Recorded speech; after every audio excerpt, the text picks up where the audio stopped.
Primero, claro, muchísimas gracias a Adolfo por estar acá.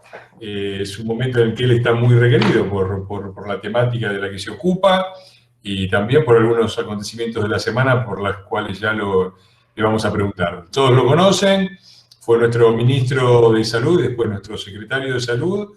Tiene una amplísima trayectoria en los temas en que trata.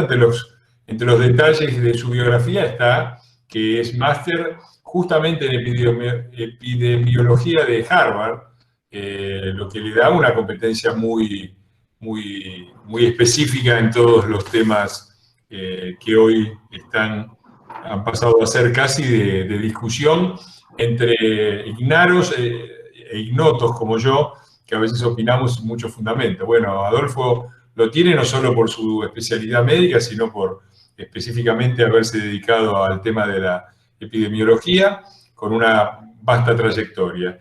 Y bueno, les agradezco a todos estar acá, el mecanismo va a ser el de siempre.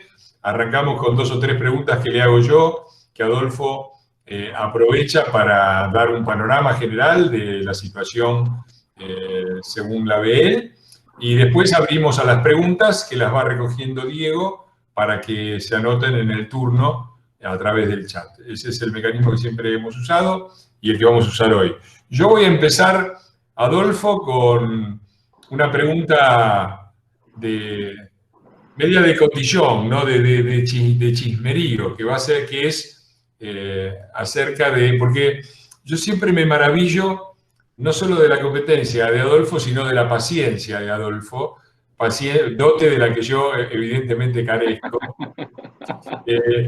Porque si yo me hubiera agarrado con Ginés, yo no sé qué hubiera hecho con un individuo como Ginés, que verdaderamente desprecio profundamente, me parece un individuo deleznable. Pero él tuvo esta semana una polémica a la que respondió con gran elegancia, así que vamos a arrancar por la nota de color preguntándole qué pasó y cuáles fueron, si hay algo rescatable en eso, porque atrás de la polémica quizás haya alguna idea, ¿no? Alguna forma de entender la realidad expresada en una diferencia. Gracias por estar, Adolfo. Dale. No, gracias a vos, Fernando, por invitarme. Bueno, gracias a todos por compartir por dejarme compartir este espacio. Así que bueno, para mí es un placer. Lo conozco a Fernando desde hace bastante tiempo, cuando estábamos en el gobierno y, digamos, en muchas interacciones que tuvimos cuando yo estaba en el ministerio y él estaba en la Cámara de Diputados. Él sigue en la Cámara de Diputados, yo ya no estoy en el ministerio, pero seguimos en contacto. Para contestar tu pregunta, en realidad, nada, no, si vos me preguntás si hubo alguna razón particular para que Ginés dijera lo que dijo, yo diría que tiene mucho que ver con algunas declaraciones mías, pero que en realidad, como todas las que trato de hacer, son bastante mesuradas, bastante prudentes y en general son propositivas, no tiro bombas, no digo tampoco que todo está mal, pero sí me parece importante marcar la cancha y claramente soy de la oposición. Esto no quiere decir que ser de la oposición desvirtúe, digamos, mis posturas, entre comillas, epidemiológicas, sino que muchas de las cosas que yo dije las vengo diciendo desde hace ya muchísimos meses. Pero lo que yo creo que, para contestar tu pregunta puntualmente, me parece que lo que lo disparó fue al gobierno, en principio, fue esto de que pasaron del enamoramiento al entrampamiento con la cuarentena, concepto que, si les parece, después lo voy a desarrollar más. Pero eso, sumado a, digamos, muchas de las críticas que yo vengo haciendo últimamente, de que la cuarentena por sí misma no es un remedio ni para la epidemia, ni para la enfermedad, ni para el virus, y que haber tenido la cuarentena y haberla mantenido durante tanto tiempo como único recurso y como único instrumento, se agotó. Y se agotó porque se deshilachó inicialmente, después se resquebrajó y ahora se rompió. Y ahora, bueno, lo habían visto al presidente, digamos, donde ya prácticamente ha desterrado la palabra, lo cual también podemos hablar un minuto. Pero yo creo que, yo no sé si es por un lado, si me pongo en los zapatos de Ginés, yo es lo que pienso. Ginés, yo no sé si lo conocen, Ginés es un tipo históricamente de altísimo perfil, muy soberbio, muy arrogante, con mucha presencia, también con mucha trayectoria, es un referente de la salud pública en el país. Y realmente hay que reconocer que hizo una muy buena gestión, digamos, anterior, hace 15 años, cuando le tocó ser ministro, considerando el contexto, ¿no?, en el que tuvo lugar digamos, su función. Y yo creo que volvía a la función pública, digamos, para terminar su carrera, digamos, política, con todos los lauros y reconocimientos que él pensaba que iba a tener. ¿Qué pasó? Por un lado se encontró con la pandemia, pero primero en general se encontró sin caja, porque, digamos, recordemos que el peronismo, si tiene alguna, digamos, ventaja con respecto a los gobiernos que no fueron peronistas en los últimos 30 años, es que habitualmente tuvieron caja. Y en general, por digamos, los gobiernos, digamos, desde la Alfonsina hasta la Alianza, hasta el gobierno de Macri, tuvieron la mala fortuna de terminar con una situación económica muy complicada, también en gran medida motivada por la herencia que se había recibido de los militares, de la convertibilidad o del gobierno de Cristina. Pero la realidad es que hasta, digamos, tanto Menem rápidamente como los K tuvieron, digamos, inmediatamente un entorno internacional y un contexto con aumento del valor de las commodities, con una situación, digamos, de capacidad ociosa muy importante, como la que tuvo Néstor Kirchner en el último gobierno, que le permitieron rápidamente rebotar. Pero esto ahora no ocurre, porque ahora realmente la situación, digamos, independientemente de la pandemia, está, digamos, claramente muy complicada. Y entonces, digamos, no se puede hacer caja. Y ya no se podía hacer caja antes de la pandemia, y por eso la emergencia económica, y por eso yo le diría, la legislación que tuvo que ver con, eventualmente, digamos, allanar muchísimas de los pasos de la administración pública en las compras públicas, etc. La cuestión es que lo que primero le pasó a Ginés es que no tenía caja. Nosotros ya veníamos en nuestra gestión por muchas dificultades, obviamente producto del impacto de la crisis que comenzó en el 18 y de la recesión, que siguió, por supuesto, en este gobierno, y que se sintió ese impacto también cuando asumió Ginés el Ministerio de Salud. A eso sumémosle la pandemia, que obviamente la pandemia produjo una situación, la pandemia por un lado, y la cuarentena, y sobre todo la prolongación de la cuarentena, han producido una caída estrepitosa de la economía, de la recaudación fiscal y de los presupuestos públicos, que más allá... ¿Vos estás diciendo que los peronistas gobiernan bien cuando tienen caja, cuando tienen plata. y de cola? No, mal... pero no. Claro. Obviamente, no tengo ninguna duda. Claro. Entonces, esa fue la segunda. No tenían caja, tuvieron la pandemia, caída brutal de la recaudación fiscal, que se agravó terriblemente con esta cuarentena eterna, no tiene un mango. Y a eso sumale que no viene invocando una. Desde la imprevisión que digamos, inicial en el manejo de la pandemia. Eso te iba a preguntar, ¿qué es lo que hicieron bien y qué es lo que hicieron mal desde el inicio?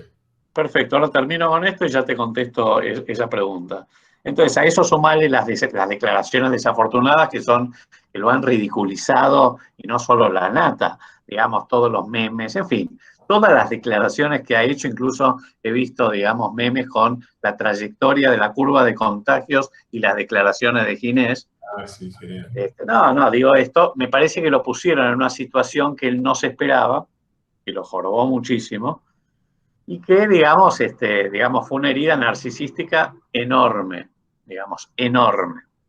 Y me encontró a mí como aquel a quien podía de alguna manera culpabilizar por todas estas cosas, porque, bueno, fue uno de los que marcó muchísimas veces, digamos, cuáles eran las cosas que no habían sido acertadas en la gestión de la pandemia, que ahora las decimos.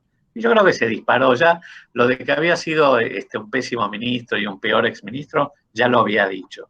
Lo que pasa es que ahora ya adoptó algunas conductas que yo diría, digamos, muy peligrosas, como ser claramente mentiras, tipo asesoró a la provincia de Mendoza y Jujuy, cosa que la verdad que no lo hice, y que esa es la razón por la cual tuvieron el rebrote de casos. Es una cosa que es ridícula. A eso sumale la amenaza de carpetazos, que tiene denuncias, si quieren después les cuento, que son pavadas que se caen rápidamente.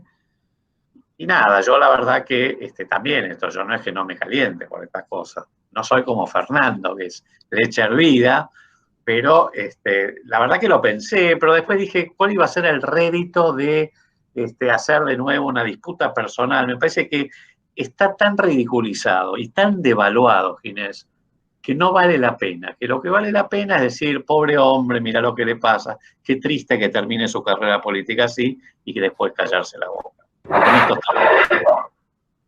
Bueno, lo que hizo bien y lo que hizo mal. ¿Qué pasó? No, mira, lo que se hizo, a ver, se empezó mal.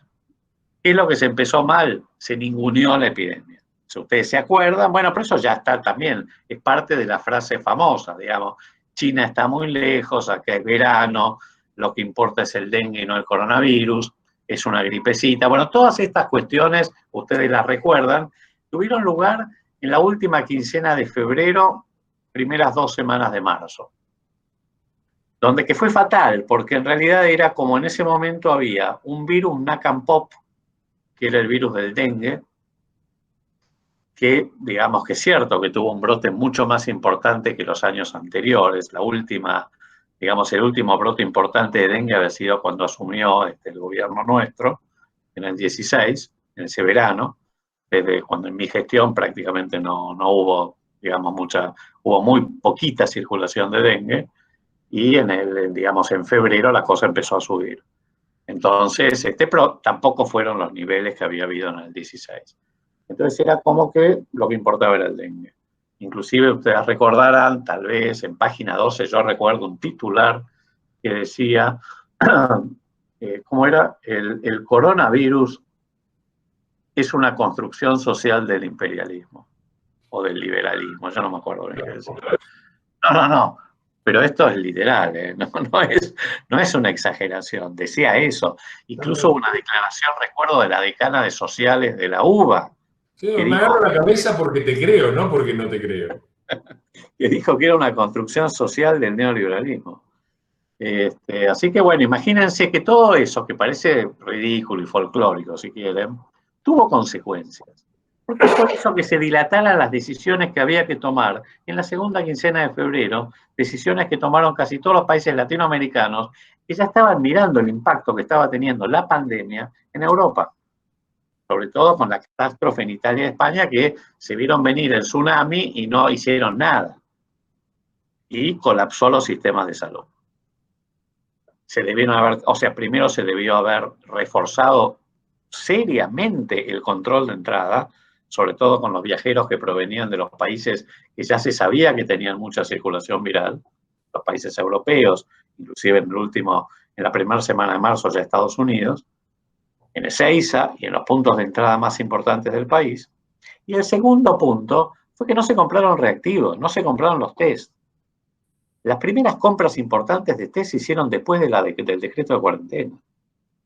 Entonces, claro, creo que había una donación de OPS, que eran, pónganle, 3.000, 4.000 test, y después de Roche, y eso era todo lo que había.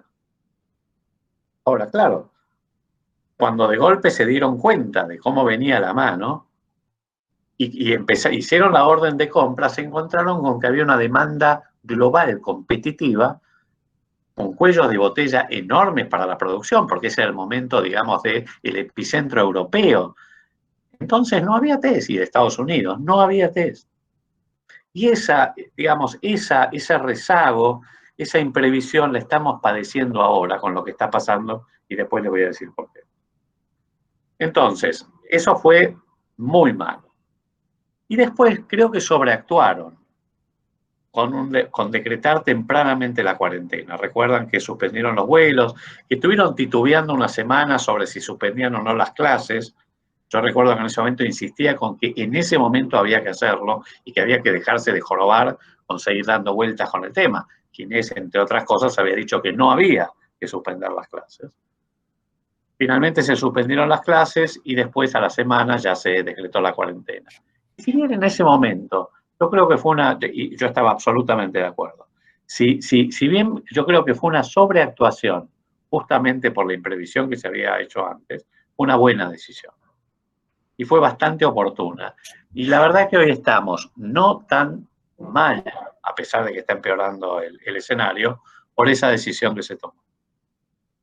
Pero claro, no sé si sigo, digamos, eso se prolongó y se prolongó y se prolongó. Y como les decía antes, la cuarentena comenzó a ser el único recurso, el único instrumento para controlar la epidemia.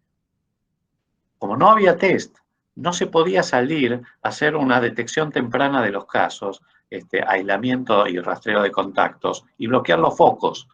Yo recuerdo que con la Fundación Alem del Radicalismo elaboramos un documento técnico donde alertamos que esto fue a principios de mayo, y yo también publiqué un par de notas en diarios, diciendo que era el momento para, digamos, más allá de que empezara a considerar un esquema de salida ordenado, flexible, estratégico, inteligente de la cuarentena, siempre diciendo, proteger a los más vulnerables, tener un cuidado especial con las poblaciones particulares, como en ese momento eran los barrios de emergencia. Estoy hablando de principios de mayo, cuando todavía recién había habido algunos poquitos casos en las villas en Cava, en la ciudad de Buenos Aires, y los geriátricos, y las cárceles. Y salir con una estrategia de ampliación de testeos muy importante, y más allá de los testeos, una estrategia, un dispositivo comunitario en atención primaria, para salir rápidamente con equipos de trazadores a bloquear los focos. Por supuesto que no pasó nada. Y ahí comenzó la pesadilla, porque se agarraron de la cuarentena como el único recurso, no había test y digamos, decían que habían comprado 500.000, pero no estaban por ningún lado. No implementaron ese dispositivo comunitario, que en ese momento, cuando teníamos 100 casos por día y no 7.500, probablemente hubiera sido exitoso, más allá de que no teníamos el despliegue tecnológico de algunos países asiáticos. Es lo que hicieron Uruguay, es lo que hizo Paraguay, digamos, y que controlaron las cosas. Junto a la cuarentena, pues bueno, Uruguay no tuvo en realidad una cuarentena estricta, sino que verdaderamente ahí sí se apeló a la responsabilidad individual y social, y los uruguayos, con una cultura civil muchísimo mayor que la nuestra, la cumplieron. Entonces, a partir de ahí surgió todo esto del enamoramiento, porque además eso coincidió con un enorme, digamos, empoderamiento de la figura de Fernández, sumándole un apoyo social, digamos, una aprobación, índice de aprobación impresionante. Con lo cual, en realidad, a eso sumale que prácticamente el Parlamento, el Congreso estaba hibernado, estaban suspendidos los servicios de justicia, se gobernaba por decreto, era el mejor de los mundos. Entonces, ¿y cómo se pasó del enamoramiento a la trampa? ¿Por qué decir que estamos en una trampa? Porque rápidamente eso se empezó a agotar. Después de un mes y medio de cumplimiento social, te diría, bastante estricto, aún en los segmentos más pobres, porque te estoy hablando de los partidos más pobres del conurbano, las primeras, entre 6 semanas hubo un cumplimiento bastante bueno, con una caída de la actividad, medida por los indicadores de actividad, entre 70 y 80% en el conurbano. Acá llegó en la ciudad a casi 90%. La cosa se empezó a deshilachar. Porque ¿cómo haces, particularmente en los partidos más pobres del conurbano, para mantener una cuarentena prolongada cuando el 60 o 2/3 partes de la población de La Matanza, Florencio Varela, José Cepá, Moreno, Merlo viven de la economía informal? Digamos, si el 25-30% tiene, digamos, un negocio, tiene cuenta propista, o es trabajador autónomo, o es profesional independiente. ¿Cuántos viven de un salario? En la Argentina, menos del 40% de la población. Y en los segmentos más pobres, mucho menos. Entonces, esto era imposible de sostener. Y eso fue lo que no calibró el gobierno, que no era sostenible la cuarentena por mucho tiempo.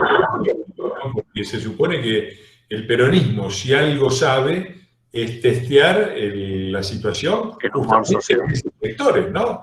Son los expertos, son los que tienen los punteros, los que manejan la información, y se les escapó la tortuga. Se les escapó la tortuga, y esa es la trampa. Cuando empezaron a ver que no tenían un esquema de salida, y la cosa no se terminaba de controlar, porque al principio de la cuarentena verdaderamente hubo un aplanamiento de la curva. venía la cosa, obviamente, en las primeras 2 semanas venía, digamos, muy empinada, rápidamente se controló eso, se amesetó, se conseguí. Durante mucho tiempo tuvimos pocos casos y pocas muertes. Cuando yo digo que escribí en la nota esa, me acuerdo en Clarín, ese día, que creo que fue el 2 o el 3 de mayo, teníamos 102 casos y creo que 4 muertes por día, algo así. Y vean lo que tenemos ahora, tenemos 7.500 y 150 muertes en promedio por día. ¿Y cómo Y ojo, perdón. sí, no te quería interrumpir, pero la curiosidad es, ¿cómo pensás que sigue? ¿Cuál te parece que va a ser la dinámica que va a tener esto?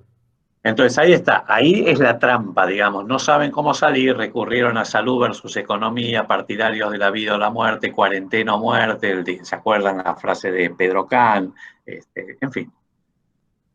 Y ahora, digamos, están la situación es muy compleja porque vos tenés por un lado un aumento de la curva de contagios que no cesa.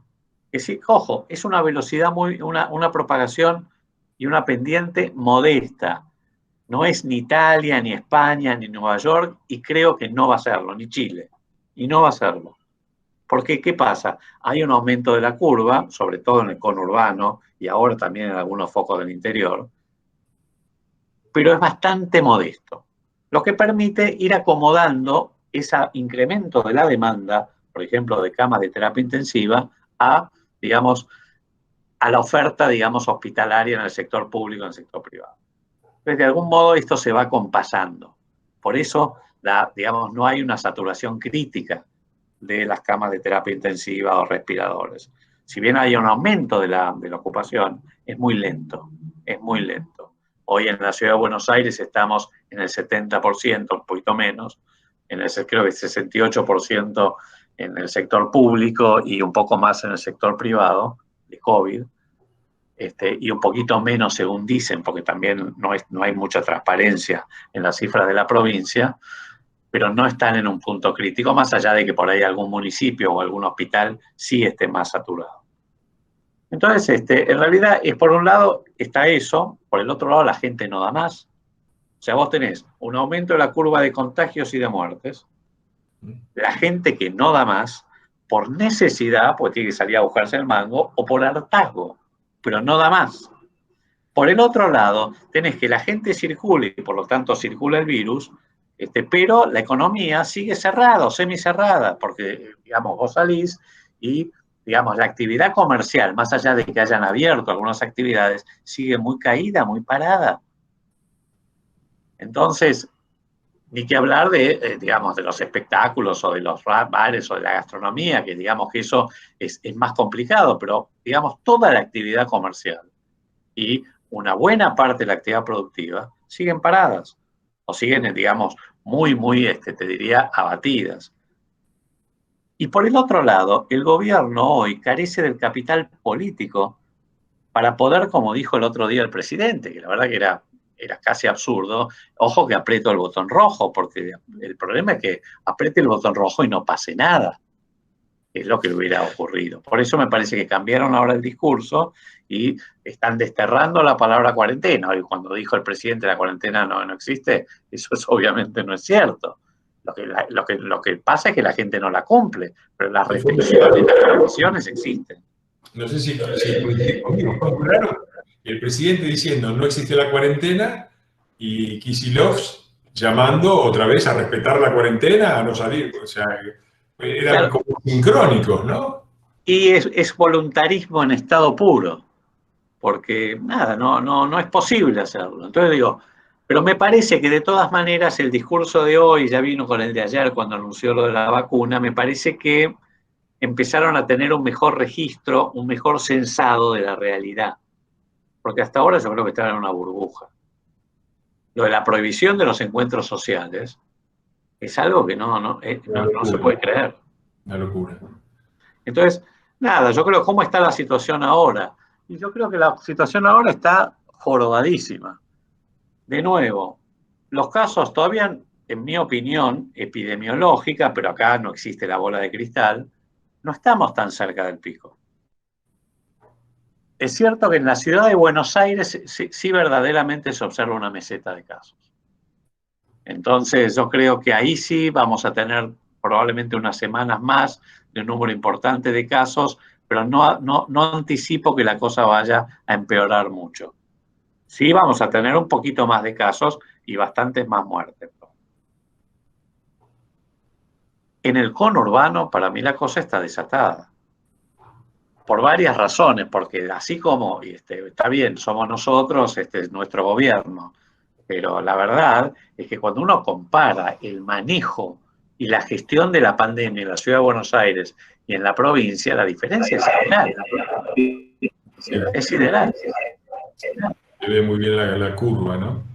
No, pero no solamente es la curva, es cómo se está haciendo la estrategia de búsqueda activa de casos, cómo se está testeando, cómo se está gestionando, digamos, la utilización de servicios críticos, cómo se está brindando la información, cómo se está comunicando, la confianza que despierta Fernán y el equipo, digamos, de la ciudad y lo que despierta Goyán, digamos, si vos ves las diferencias es terrible, es grotesco. Y esto también refleja una realidad que en la provincia, más allá de las dificultades políticas, porque bueno, el conurbano tiene, digamos, 40 municipios, cada uno con su control político diferente, cada uno con su agenda, lo cual hace muy difícil integrar todo, pero además creo, un equipo técnico muy débil, muy débil, y que no están haciendo las cosas bien. Entonces, ahí es donde yo temo que la cosa se dispare muchísimo. Bueno, yo por mi parte esas eran mis preguntas y si te parece bien abrimos la ronda, Diego. Me parece bien, muchísimas gracias al doctor y Fernando. El primer anotado era José Luis Mino. Le pedimos a José Luis si puede habilitar su propio Sí, ¿se micrófono escucha? para hacer la pregunta y le pedimos a él y al resto brevedad, por Sí, favor. ¿se escucha? Perfectamente. Perfecto. Un gusto, doctor, y un gusto, Fernando. La pregunta es muy específica. Antes de ayer hubo una entrevista que Fernando Bravo le hizo a una doctora inmunóloga que aparentemente tiene una muy buena formación, Roxana Bruno, que fue muy tajante y realmente me sorprendió porque no venía de un advenedizo, es una persona que aparentemente tiene un background importante. ¿Usted pudo enterarse de los comentarios de la doctora? No. Es absolutamente, ella como inmunóloga, primero considera que no ha sido escuchado de todos los colectivos, el de los inmunólogos no es tan fuerte como el de los infectólogos aparentemente. Segundo, que opina que el estadio de las vacunas que están desarrollándose se han salteado todos los protocolos, o los protocolos más usuales, por una excusa, obviamente, de los tiempos, ¿no? Pero que ella considera que al no estar aislado el patógeno, es sumamente complejo, y citó aparentemente unos investigadores que desarrollaron la vacuna rusa, donde él le preguntaron directamente, un medio occidental, ¿usted se la probaría? No, yo no me la pondría la vacuna porque es complicado en esta situación. Yo soy ingeniero, no soy inmunólogo, pero realmente desconcierta. ¿Usted considera que es muy desviado de la verdad eso, o es una campana que no se ha escuchado mucho? No, yo creo que no es así. No en el caso de la vacuna rusa, ahí sí yo creo que hay algunos cuestionamientos. El resto de las vacunas que están en diferentes estadios en el desarrollo, pero hablemos de las que están más avanzadas, que son 6 básicamente, que están en lo que entrando o ya promediando lo que se llama la fase 3, que es la fase de investigación clínica a mayor escala, con mayor cantidad de gente, donde uno termina de demostrar si eso no es efectiva, esa vacuna. Pero para llegar a la fase 3, hay que pasar por la fase 1 que que evalúa la seguridad de las vacunas, porque no va a ser la primera vez que una vacuna puede llegar a ser más perjudicial que beneficiosa y producir efectos adversos serios. Ha pasado. Y la fase 2 prueba, digamos, la eficacia, cuál es la dosis, etc. Y la fase 3, cuando ya la fase 1 y la fase 2 demuestran seguridad y eficacia, recién se llevan a cabo. Y de las otras vacunas, por lo menos la de Moderna, que es la de Estados Unidos, la de Pfizer, la de Oxford y AstraZeneca, se han publicado en revistas extremadamente serias, con revisión de pares, la fase 1 y la fase 2, demostrando esto. Así que yo tengo plena confianza en que, más allá de que sí es cierto que se han acelerado las cosas, porque, bueno, estamos en el medio de una pandemia y es necesario acelerarlas, se están siguiendo todos los protocolos. En el caso de la vacuna rusa, yo no puedo cuestionar si eso no es efectivo o si eso no es segura. Lo que sí puedo decir es que los datos no son transparentes y no se han publicado. Con lo cual existe, digamos, es muy razonable que la comunidad científica tenga bastantes reparos hasta que los resultados de esta vacuna rusa no se publiquen de manera transparente a toda la comunidad científica. Muchas gracias. Muy bien, el siguiente turno de pregunta es para Jorge Eduardo Lugano. Le pedimos por favor a Jorge Eduardo si se puede habilitar su propio micrófono. Hola, buenas tardes, doctor Rubinstein. Gracias por poder participar de esta reunión. La pregunta es a futuro, ¿cómo salimos de esto? Más allá de que nos falta tiempo para saber qué pasa, ¿qué esperanza tenemos de que esto va a terminar un día antes de la vacuna? ¿Qué nos va a esperar? ¿Qué nos va a brindar la vida en los próximos meses? Es una pregunta difícil de responder, pero hasta dentro de 9 meses o un año, que es lo que yo estimo que va a estar la vacuna disponible, esperemos que alguna o todas o alguna al menos sea verdaderamente efectiva, pero hasta que llegue, después de terminar los ensayos clínicos, hay que pasar por la aprobación regulatoria, la fase de producción, la distribución. Y si bien todos esos tiempos se han acortado y la decisión de comenzar a producir, por ejemplo, la vacuna esta de AstraZeneca, antes de que estén los resultados finales de las investigaciones, es para acortar esos tiempos, y es cierto que la industria está asumiendo algún riesgo, particularmente AstraZeneca. Pero más allá de eso, en realidad, ahí va a llegar el momento en el cual la cosa va a estar más o menos controlada.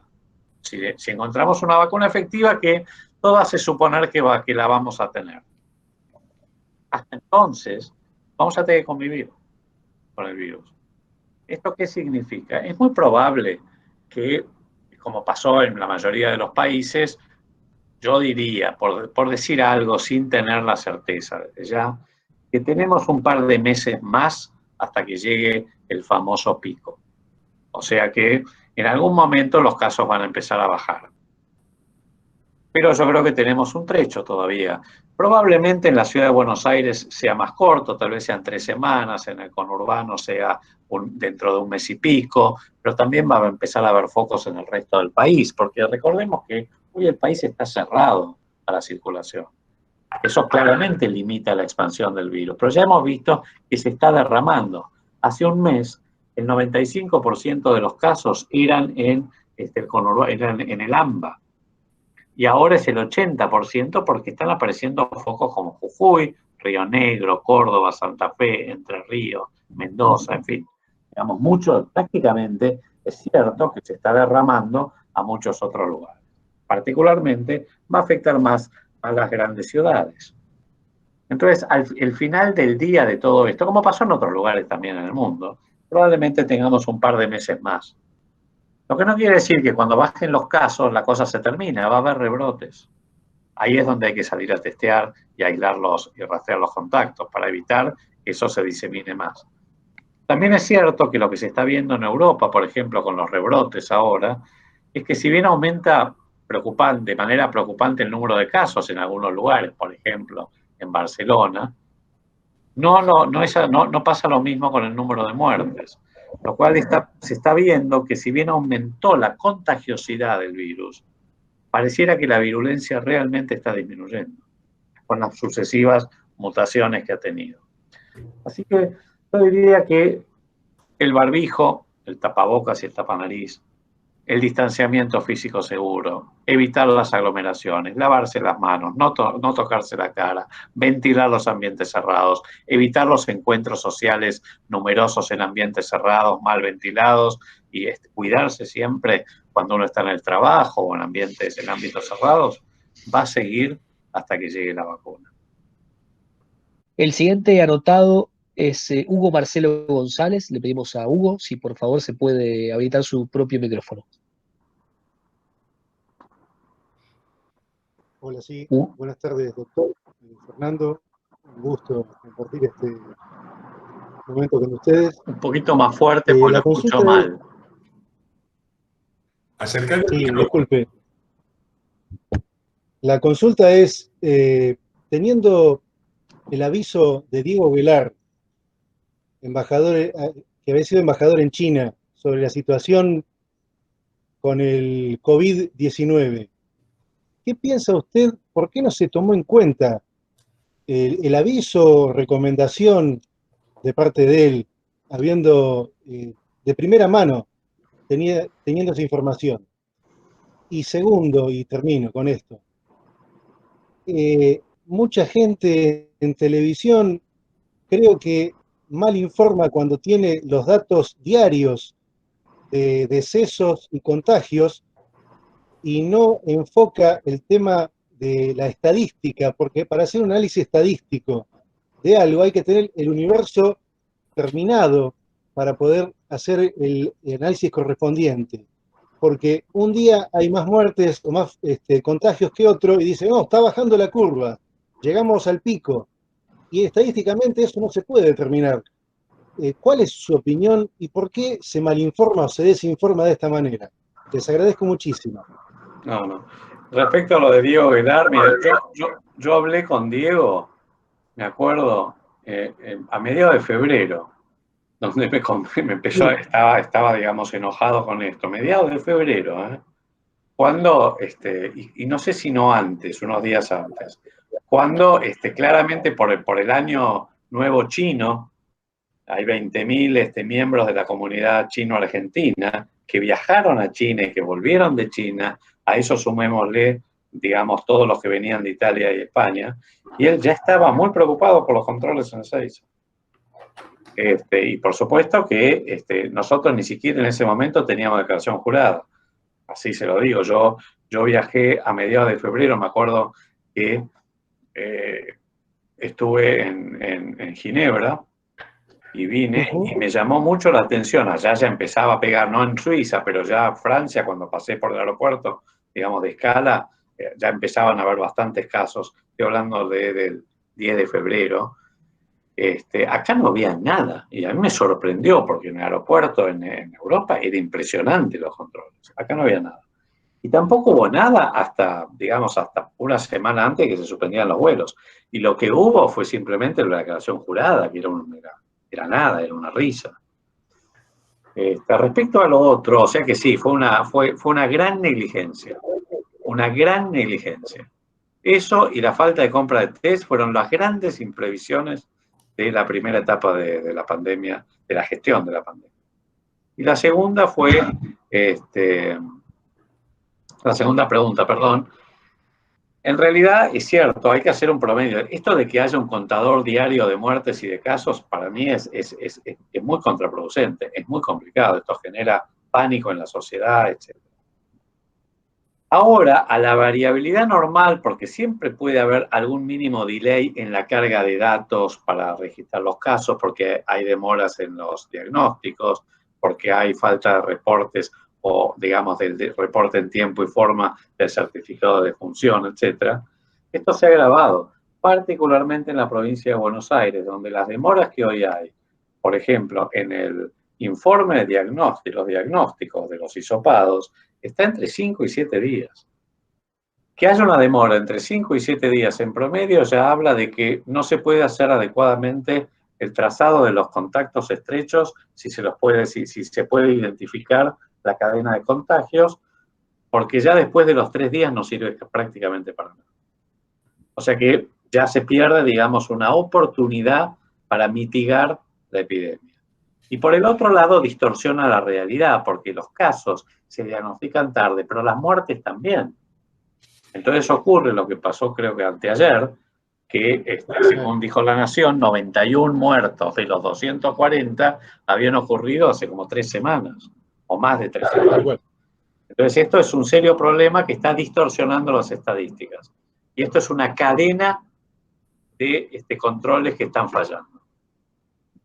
Y un indicador que me permitís agregar, parece ser un indicador bastante malo de la eficiencia del sistema, porque si, ¿cómo haces para tratar a las personas si no podés ni siquiera contar los muertos, ¿no? Bueno, no, por eso te digo, es un problema. Por eso el indicador más duro en este momento es la ocupación de camas de terapia intensiva. Es así, ese es el indicador más duro y el más confiable para hacer seguimiento. Muchas gracias. Muy bien, muchísimas gracias. El próximo turno es para Viviana Castaño. Le pedimos por favor a Viviana si se habilita su micrófono. Acá estoy. Bueno, muchísimas gracias, Diego. Yo pensaba, un placer estar en estos cafés y es algo que se extraña, toda esta idoneidad que ustedes tienen y todo en el gobierno Cambiemos, así que esperemos volver. Mi pregunta es muy puntual, soy docente y quería saber qué evalúa sobre la vuelta a las clases, si van a ser posibles, si no, esto que viene, que vuelven algunas divisiones como en los últimos años. Esa es mi pregunta, porque estoy interesada en el tema, ¿no? Me preocupa mucho. Así que muchas gracias. No, para, digamos, hablar con lenguaje docente es una de las asignaturas pendientes que además está siendo soslayada.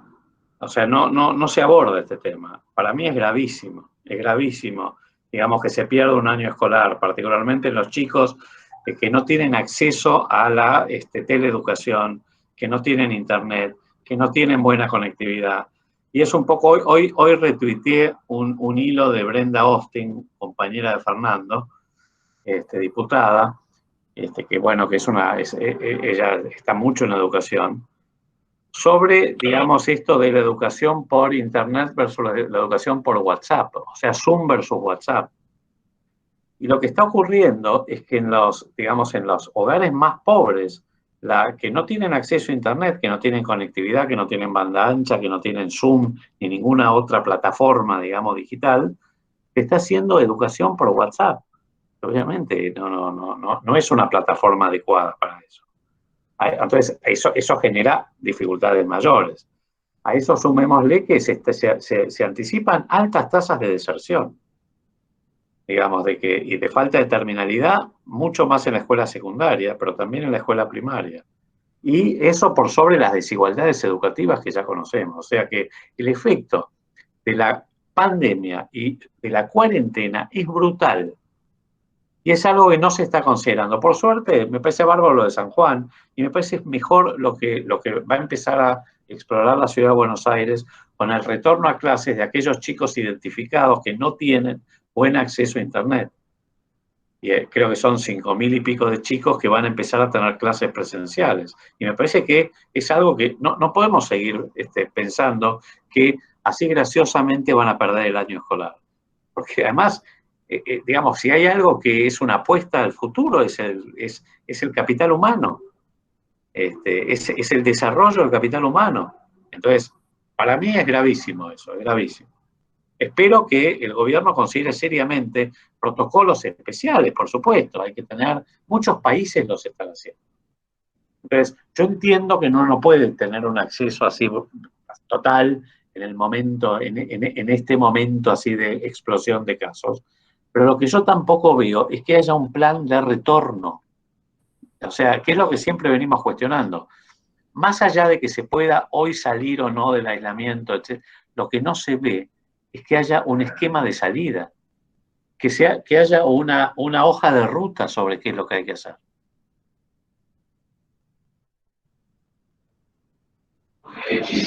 Muy bien, muchísimas gracias. Muchas El siguiente gracias. turno de preguntas es para Osvaldo Apes Hassan. Le pedimos a Osvaldo si se puede habilitar su propio micrófono.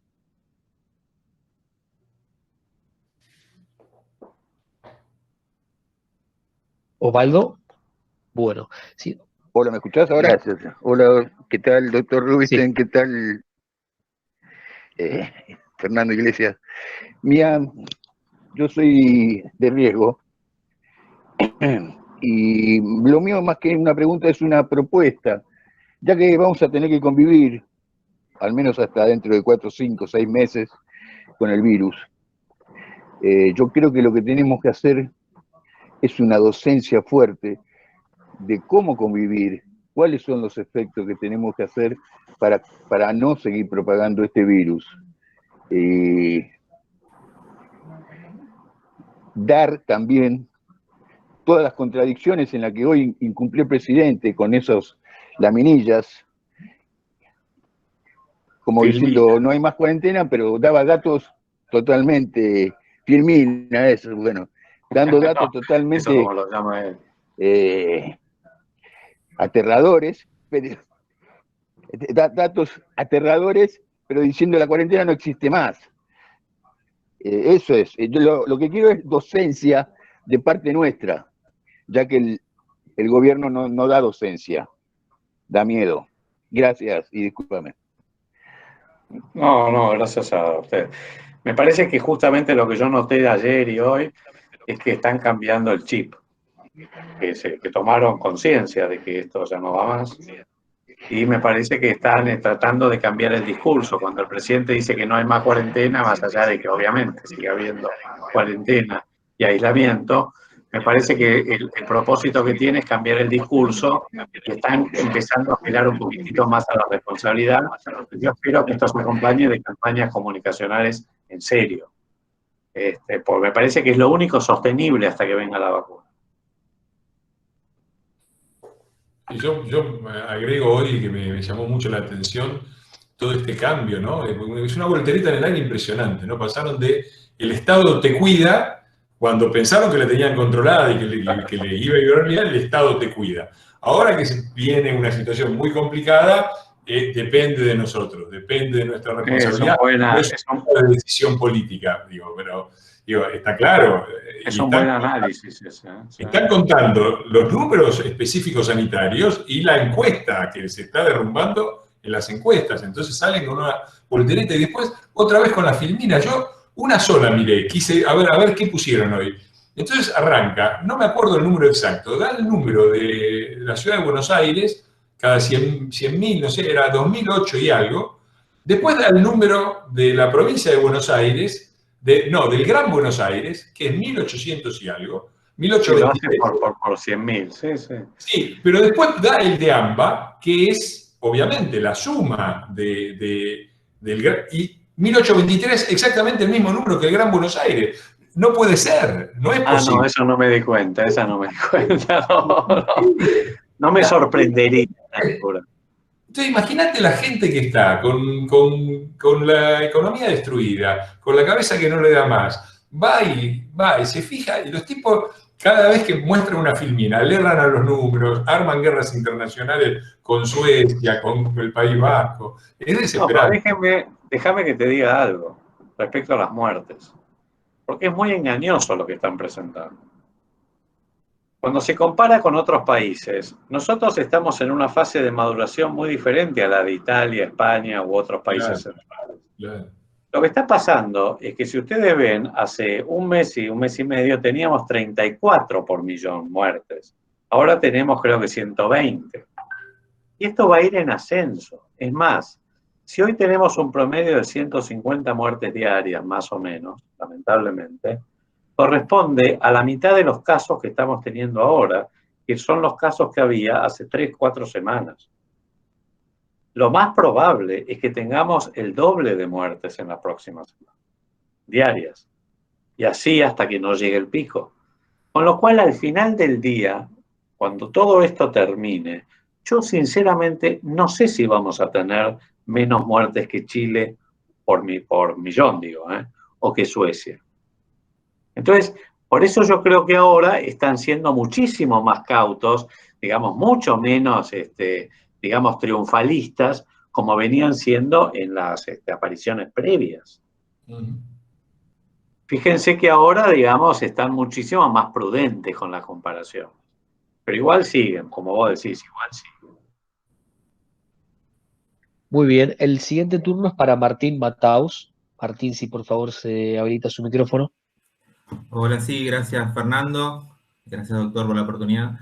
Era una pregunta de sentido común, dado que, digamos, hay un grupo de riesgo claramente identificado. A mí me suena extraño que la cuarentena sea horizontal y para todo el mundo, y no se focalice principalmente en los grupos que son principalmente no activos laboralmente, digamos. Sobre todo teniendo en cuenta la necesidad económica que tiene el país, que nos haga una segmentación, que sea horizontal y para todas las edades y para todo el mundo, los chicos también. Bueno, eso es lo que se ha agotado. Eso es lo que vos decís, es lo que se agotó. Eso ya no da para más. Entonces lo que hay que hacer ahora es, como bien vos decís, un aislamiento segmentado demográficamente. Entonces, ¿a quiénes hay que proteger? A los que se mueren. Entonces, fundamentalmente es a los ancianos, particularmente los ancianos frágiles de más de 70 años. Aquellos que tienen enfermedades crónicas, serias. Hay que tener un abordaje particular con las poblaciones especiales, quienes viven en las villas o en los geriátricos o en las cárceles, en ámbitos cerrados. Hay que aumentar el testeo, el rastreo y el trazado de contactos, a pesar de que en este momento el rédito sanitario es menor, porque hay altísima circulación comunitaria. Entonces no se puede identificar bien la cadena de contagio, pero igual hay que hacerlo, porque es lo que está haciendo muy bien la Ciudad de Buenos Aires. Entonces, todas estas cosas, y por supuesto segmentación geográfica, o sea, no es lo mismo lo que vas a hacer en el AMBA que lo que vas a hacer en Catamarca o en San Juan, donde hay muy poquitos casos, claramente. Entonces, coincido con vos en que es una especie de, como dicen los americanos, one size fits all, o sea, como que un calzado, ¿cómo sería? Una medida es para todos los calzados, no. Hay que tener cierta flexibilidad para esto. Y es lo que no ha tenido el gobierno, pero me parece que de nuevo ahora yo creo que empieza despacito una nueva etapa donde, como no se puede sostener más la cuarentena tal como la vimos hasta ahora, no hay manera que no hace que hacer esto que, de nuevo, lo veníamos diciendo desde principios de mayo. Si en ese momento hubiéramos salido de manera flexible, tal vez y hubiera ocurrido esto en algún momento, disparada de casos, era el momento para cerrar, pero la gente se lo hubiera bancado mejor. Ahora, ¿cómo haces eso después de 5 meses ininterrumpidos? Ese es el tema. Muy bien, muchísimas gracias. El siguiente turno es para Fernando Gato. Le pedimos a Fernando si se habilita su micrófono. Hola, sí, buenas noches. Gracias por todo, ante todo. Mi pregunta es la siguiente, que un poco antes comentó, el tema de los decesos, del conteo de víctimas. Conociendo a esta gente que son expertos en maquillar estadísticas, esconder muertos y demás, con todos los antecedentes que tienen, ¿qué probabilidad hay que lo estén haciendo ahora? Y si se puede llegar a exigir como oposición una auditoría, algo, porque yo de esta gente no me fío nunca nada, ¿no? Siempre la mentira va por delante, entonces no sé cómo puede venir por ahí el tema, que no se escondan los muertos, como hicieron en La Plata, ¿no? Al final del día, no sé cómo, o sea, entiendo las dudas. Me parece que esto que está ocurriendo con el problema que hay en el reporte y el delay que hay en la subida de los casos y de las muertes al sistema de vigilancia epidemiológica, me parece que es algo preocupante. Y sé que por lo menos diputados en la provincia de Buenos Aires, etcétera, están empezando a mirar esto nuestro, digo, ¿no? Están empezando a mirarlo. Sí, por eso. Estoy de acuerdo que es un tema que hay que vigilar y habría que pedir informes.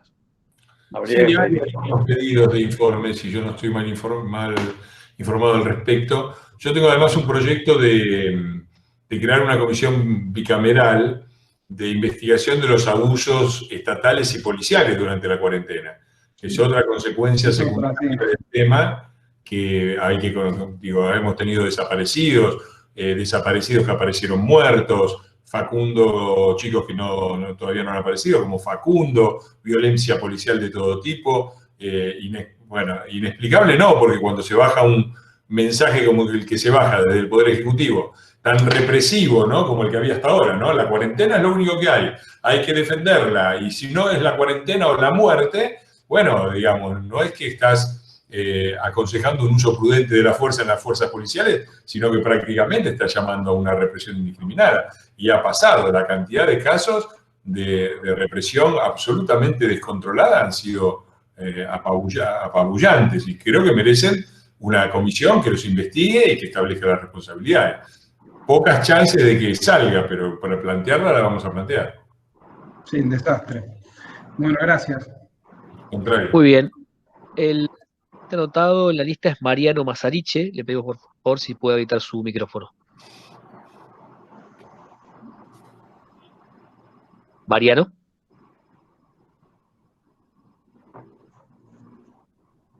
Bueno. La siguiente entonces que había pedido, están ahí peleándose, Bettina Smais. Si Bettina Smais se puede habilitar su propio micrófono.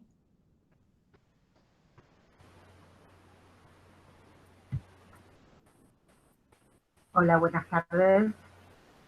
No lo veo al Doc. Estoy acá. Te veo, Doc, ahora te veo. Buenas tardes. Si bien sabemos que Formosa tiene un gobernador nuevo, muy ponderado por el presidente, puede ser... Nuevo no es. Bueno, es un humorado. Puede ser que haya tan pocos casos en Formosa. Es una buena pregunta. No te puedo responder con certeza, pero tengo grandes sospechas. Tengo las mismas sospechas que yo, que soy ignorante en el tema. Pero yo te cuento, cuando estaba en la gestión, no reportaban ni dengue, no reportaban absolutamente nada al ministerio. Sabíamos que había brotes de dengue, de Zika, etcétera, y no los reportaban. Y yo me peleé con el ministro que tenían justamente por eso. No, siempre es tradicional que Formosa no reporta, así que no me sorprendería que esto fuera así. No tengo ninguna certeza. El formoseño es proverbialmente resistente al virus. Claro, pero bueno. Sí, algo hay, vamos a Formosa, pero creo que no dejan ni entrar a los formoseños tampoco. Muy bien. Puede ser, yo la verdad que no puedo decirte que sea cierto, pero, tengo mis razones para sospechar. Bien. Muy bueno, bien. Pasamos a la siguiente pregunta, a ver si el señor Mariano Massariche se pudo habilitar su propio micrófono. Sí, acá estoy. Adelante. Bueno, muchas gracias, Fernando y doctor Rubinstein. La pregunta mía es como muy general, digamos. Yo tengo entendido que anualmente en Argentina mueren 35.000 personas por gripe. La pregunta mía es, si hubiésemos hecho las cosas tan mal como Brasil y Estados Unidos, hoy ¿cuántos muertos tendríamos hoy? Digamos, no tendríamos 25.000, 35.000. Ese número a mí no me termina de cerrar nunca, digamos, ¿no? Porque habitualmente muere gente por gripe y mucha en Argentina. Y en Brasil, digamos, se hicieron todo supuestamente muy mal. Yo no defiendo a Bolsonaro en absoluto, pero tienen 100.000 muertos, digamos. Y si comparamos con la cantidad de habitantes que tiene Brasil y Argentina, tiene la misma cantidad que nosotros tenemos habitualmente por gripe todos los años. Digo, ese número no me termina de cerrar, no entiendo ese número, doctor. Dos cosas. En primer lugar, todavía esto no terminó, como te decía. Hoy tenemos 5.000 y pico de muertos, pero no sé cuántos vamos a tener al final del día. No sé. Eso por un lado. En segundo lugar, pero coincido con vos, en realidad desde el año, y está bastante estable, hay aproximadamente entre 30 y 32.000 fallecimientos por gripe, neumonía, lo que se llama enfermedades tipo influenza. Es cierto. Es más, si uno las estacionalizara en 4 meses, que más o menos es el pico, estaríamos hablando de 200 muertes por día. Lo que sucede es que son muertes invisibles. no tenés un contador de muertes como tenés ahora con el COVID. Que ojo, no está mal, porque realmente uno no sabe qué es lo que va a pasar con el COVID. Y además que no tenés tratamiento ni tenés vacuna todavía para el COVID. Y tenés, digamos, vacuna para la gripe. Ahora, la realidad también es que este año, si vos ves lo que se está viendo, todavía no tampoco llegamos al final de la historia, es que hay muy pocos casos de gripe. Porque la cuarentena, el aislamiento particularmente de los mayores y de los chicos, que son los que tienen gripe, y que notifican las complicaciones de la gripe, prácticamente, o sea, están aislados. Entonces lo que has tenido es que hoy la enfermedad respiratoria en el país es casi todo COVID. Claro. ¿Me entendés? Después, y por otro lado, otro problema que tenemos en la Argentina es que no tenemos todavía certificado de difunción electrónica. O sea, que cuando nosotros estábamos a nada de implementar el certificado de función electrónica. Trabajando con RENAPER, con el Ministerio del Interior, lamentablemente nos faltaba un pasito, pero nada, para poder hacerlo no llegamos, y lamentablemente esto no siguieron, o sea, por lo que yo sé, no prosiguieron. Pero si tuviéramos certificado de función electrónica y pudiéramos carga online, ahí sí sabríamos si verdaderamente está o no habiendo un exceso de muertes. Aparentemente no lo hay. No lo hay. Porque también es cierto que hasta ahora hemos tenido pocas muertes, por suerte. Y yo creo que esto es uno de los pocos, más allá de que, digo, no sabemos cómo va a terminar esta historia, esto sí es una de las cosas positivas de la cuarentena temprana. Muy bien. Y el último turno de pregunta es para Emanuel Pedraza. Manuel, si por favor se habilita su micrófono. Si me escuchan bien, ¿me confirman? Se escucha perfecto. Oh, ya. Dos preguntas, una para Rubinstein y otra para Fernando. La primera, para Adolfo, los vuelos, los viajes, ¿por qué sigue el gobierno o cuál sería la razón médica, si es que la hay, creo que es más política que otra cosa, para que sigan cancelados los vuelos y los viajes?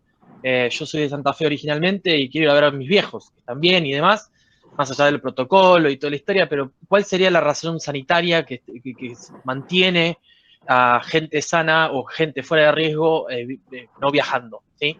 Esa es la primera. Y para Fernando ¿no se puede hacer alguna moción de rechazo o algo en el Congreso que visibilice que desde el Poder Legislativo se diga están haciendo mal las cosas o vengan a responder por lo que están haciendo mal? Porque la verdad que es increíble la capacidad que tienen de moverse sin ningún tipo de consecuencia política de ningún, bueno, de los medios es obvio que no van a morder la mano que les da de comer, pero que vayan tan impunemente, esa es la palabra que buscaba, para decir, sepan que estamos rechazando absolutamente la gestión paupérrima de una pandemia que se la dijimos, le avisamos, nos ningunearon, y como decía Adolfo al principio, que Diego hablaba de que viene una pandemia, no compraron los test, no se tomaron en serio por una cuestión política.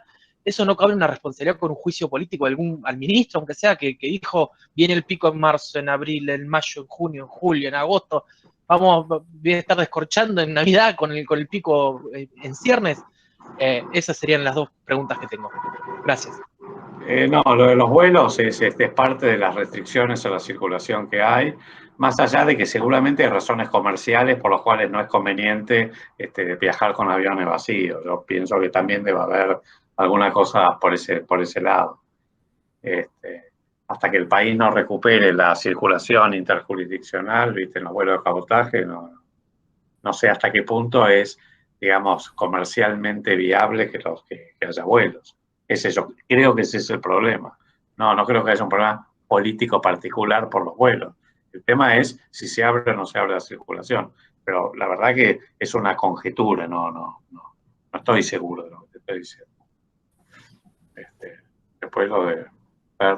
Sí, entiendo tu malestar y tu desesperación, que es el de todos, pero es una vieja historia, ¿no? De cómo los muchachos hacen barrabasadas y la sociedad mide sus acciones con la vara de Uganda y las nuestras con la vara de Suiza, ¿no? Entonces, obviamente, la forma más simple de calcularla es todo lo que habría pasado si nosotros hubiéramos estado en el gobierno y hubiéramos hecho exactamente las mismas cosas. Pero nos estarían crucificando, ¿no? Los medios, en las calles, los piqueteros, todo el mundo diciendo esto de, por ejemplo, que señala Adolfo, de que no midieron en la consecuencia, justamente en los que son sus votantes, ¿no? En el tipo del Gran Buenos Aires, que vive de la changa, a nosotros hubieran dicho, no, claro, porque los CEOs de la capital federal y Macri, que nació en la... Bueno, eso ya sabemos, eso es una ventaja que tenemos. En el Congreso lo hemos tratado de visibilizar todo, seguimos haciéndolo. Si yo presento una propuesta, un proyecto de ley para crear una bicameral, justamente para visibilizar esos temas, mientras tenemos la conferencia, a mí me sigue saltando en la pantalla el chat, los diferentes chats de WhatsApp de los diputados, y ahí se acaban de agarrar con un tema también relativo a Facundo y la desaparición de Facundo, y está Karina Baufi chateando que es la que llevaba el tema un poco, chateando con los demás, a ver qué hacemos y qué no hacemos.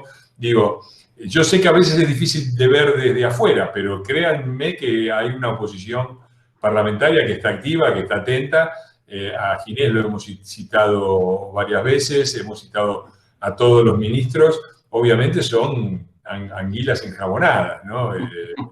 No vienen nunca, y cuando vienen no hay forma de agarrarlos, porque dicen, bueno, tenemos 2 horas, porque la situación es caótica y tenemos 2 horas, y entonces después hablan 1 hora y media, y cuando empiezan a dar los turnos de preguntas le dan primero a los diputados de ellos. Bueno, ya saben cómo son los muchachos, pero en ese sentido les digo que creo que hay una posición parlamentaria con diferentes estilos, con diferentes niveles de planteos, y eso también es así, tiene que ser así, tenemos que estar todos juntos, pero estamos activos. Y me parece que una buena opción va a ser la del lunes, ¿no? Yo, repito, no es que yo convoco, yo voy a ir, están convocando a los ciudadanos, yo como ciudadano voy a ir, y voy a insistir en 2 cosas. Primero, en respetar rigurosamente todos los protocolos. Es cierto, Adolfo, vos desmentime, que en general, al aire libre, si uno mantiene la distancia social, los riesgos de contagio son prácticamente nulos. Por lo tanto, es muy importante tratar de ir o en el auto y cuidándose, o si uno baja, mantener la distancia con los demás. Eso me parece... Yo te diría, o sea, y usar barbijo, más allá de que es cierto lo que decís, por una cuestión de que después no nos peguen, digamos, justamente por el descuido. Yo creo que hay que ser en eso muy cauteloso. No, desde luego, yo comentar que... el barbijo, sí, por supuesto. Yo lo primero que hago cuando salgo de casa, me saco una foto en el auto, dentro del auto con el barbijo puesto.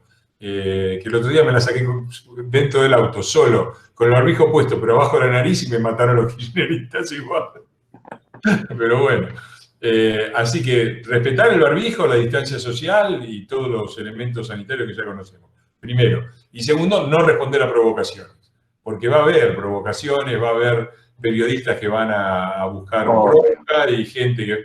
No responder a nada, nosotros estamos ahí, el mensaje tiene que ser claro, defendemos la República, no queremos ninguna reforma judicial, estamos presentes, no nos van a pasar por arriba ni van a ir por todo, sin que por lo menos nosotros nos opongamos con toda nuestra fuerza, ¿no? Así que bueno, creo que ya estamos, ¿no, Diego?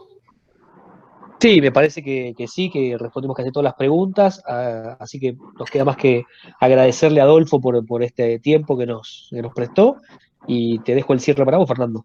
Sí, no, nada más que también, no sé si vos querés decir algo, Adolfo, agradecerte de nuevo, excelente la explicación, excelente la competencia técnica y excelente la paciencia, que te envidio mucho. No, gracias a todos, para mí también es un placer.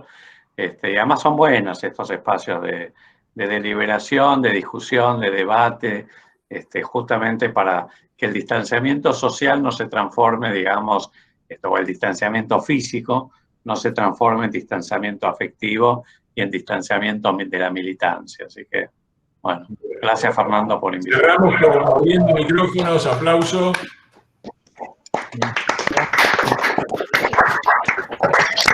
Gracias por todo. Gracias por todo.